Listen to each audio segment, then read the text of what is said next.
Симптомы, при которых уже бьют тревогу – температура, кашель, одышка и слабость. С начала пандемии в России выявили более 10 миллионов случаев заражения коронавирусом. Ситуация обостряется еще и тем, что COVID-19 мутирует. Вирус все агрессивнее. Под удар попадают не только пожилые и лица с хроническими заболеваниями, а даже молодые и дети. В Ингушетии 445 человек стали его жертвами. Из всех лиц подозрительных и подтвержденных на COVID-19 327 человек находятся на сегодняшний день на госпитализации. С лабораторно подтвержденным диагнозом из них 158 человек и 31 пациент в тяжелом состоянии находится в реанимации.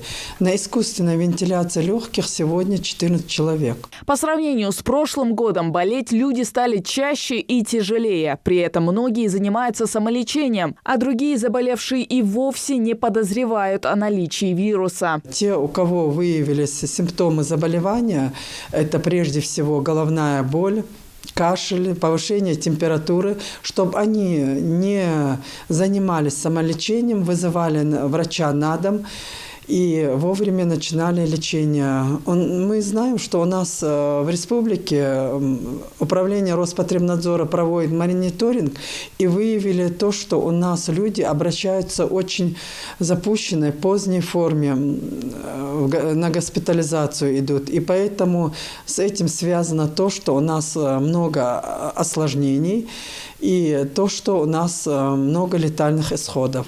С начала декабря тесты ежедневно выявляют не менее 75 случаев заражения. Кроме того, медики обеспокоены новым штаммом коронавируса – омикроном. Впервые вирус обнаружили в ЮАР. Главное отличие от его предшественника дельта-штамма – пациенты не теряют обоняние. Всемирная организация здравоохранения заявила о том, что уже в 63 странах есть новый штамм вируса омикрон.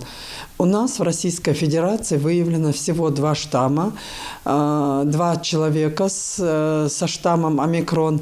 И эти люди, которые были привиты против коронавирусной инфекции, и они находятся в удовлетворительном состоянии. В Ингушетии на базе 8 организаций развернуты инфекционные койки для больных коронавирусом. Не стоит забывать и о главной защите от ковида, заявляют в Роспотребнадзоре, о вакцинации. В республике открыты 22 прививочных пункта. За неделю темпы привившихся в регионе увеличились на 33 человека и достигли 320 человек на 100 тысяч населения. По данным Оперштаба, у более 50% населения имеется коллективный иммунитет. Всего на сегодняшний день у нас провакцинировано 66 080% от количества подлежащих, и от количества полученной вакцины провакцинировано 71 тысяча с хвостиком.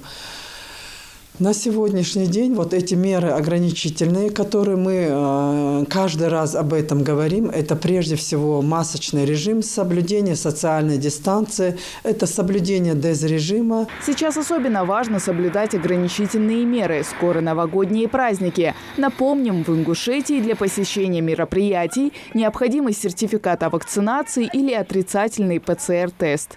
Хава Газикова, Асхаб Белакиев, Новости 24.